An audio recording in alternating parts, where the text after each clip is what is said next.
Bugün hem garip hem de mahfuzum. Ebua'dan döndüğün günkü gibi öksüzüm. Taif'te taşlandığın gün gibi sahipsizim. Subhanellezî esrâ bi'abdihi leylen minel mescidil harâmi ilel mescidil aqsâ minel mescidil harâmi ilel mescidil aqsâ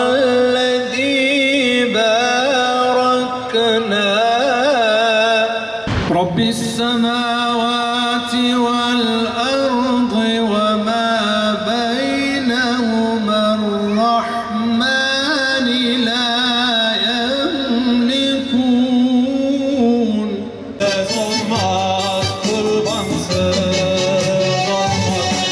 Çocuklar tanınamaz halde, çocuklar babalarının eline, annelerinin eline poşetle veriliyorlar.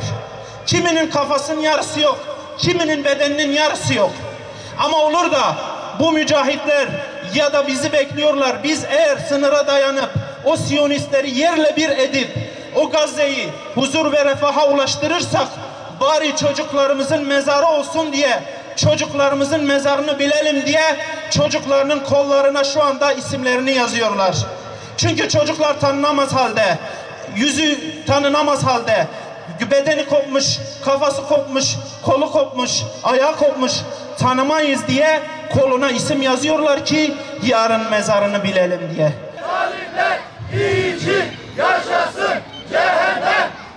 Bugün eğer İsrail Siyonist çetesini yenmek istiyorsak, yeryüzünden kaldırmak istiyorsak bize de birçok şey düşüyor kıymetli kardeşlerim.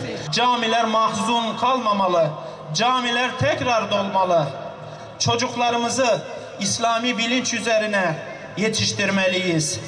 Bizim Kudüs'ü, Aksa'yı kurtarmak gibi hedeflerimiz olmalı. İslam'ı iyi yaşamalıyız. İyi bir Müslüman olmalıyız. İhtilaflardan uzak durmalıyız. Vahdeti sağlamak için ne gerekiyorsa Müslümanlar arasında onun için çalışmalıyız. Ümmet şuuru ve bilinci bizde olmalı kıymetli kardeşlerimiz.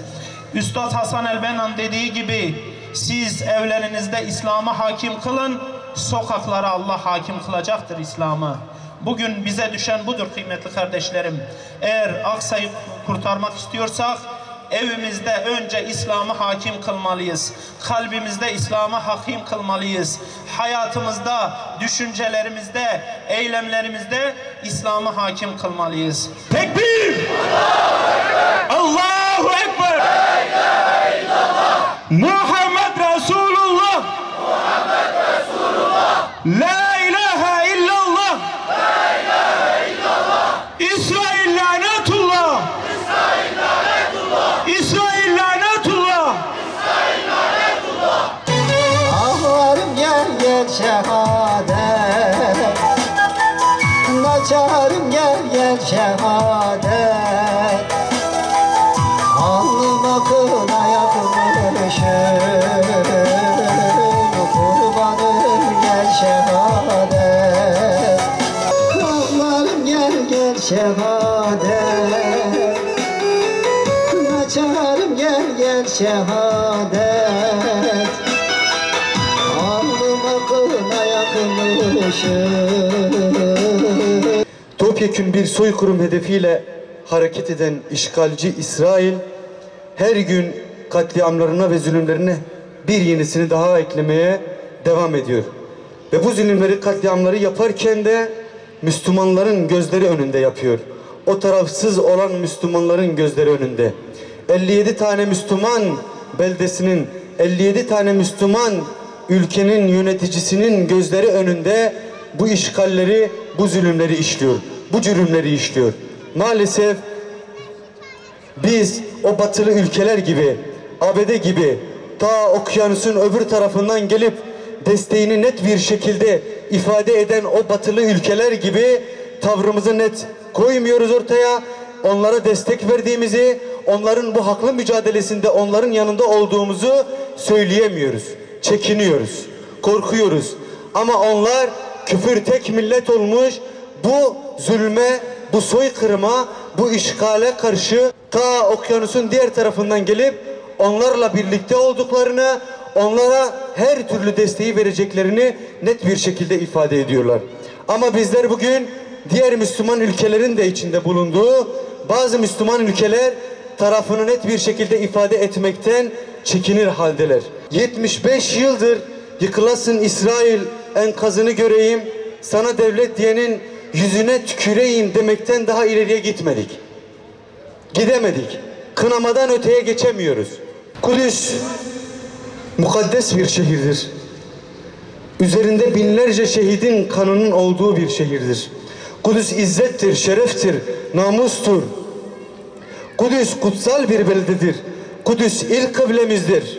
Ve Kudüs merhametin, birliğin ve güzelliğin şehridir. Bugün merhametin ve güzelliğin olduğu bu şehri gözlerimizin önünde bombalıyorlar. Filistinli müminlere selam selam olsun, selam olsun, selam olsun, selam selam olsun, selam olsun, selam olsun, selam selam olsun.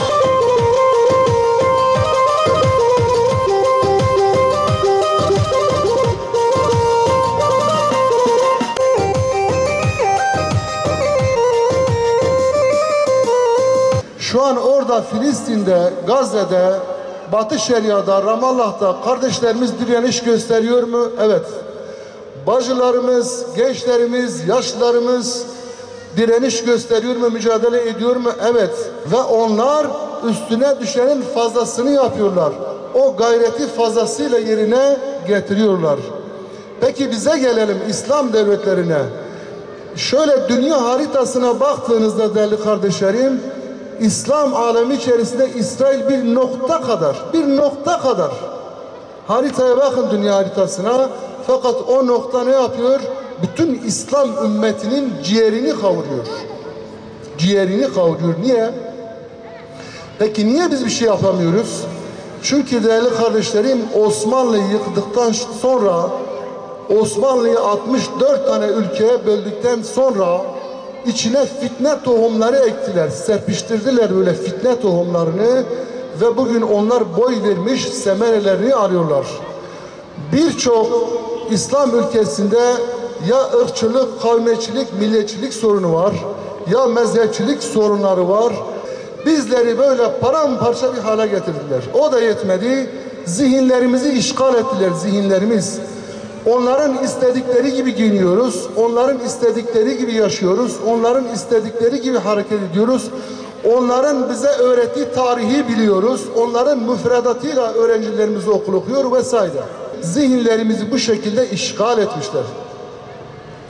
Fakat buna rağmen Allah'a hamdolsun şuurlu Müslüman sayısı çok fazla.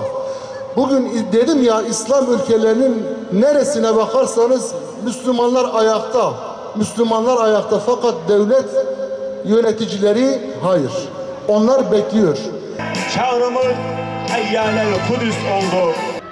Şu bir avuç Müslümanın yapmış olduğu bütün duaları dergâh-ı izzetinde kabul ve karin eyle. Ve son nefesimize de kelime-i şehadeti getirip imanlı bir şekilde yaşamayı ve ruhumuzu o şekilde sana teslim etmeyi bizlere nasip eyle.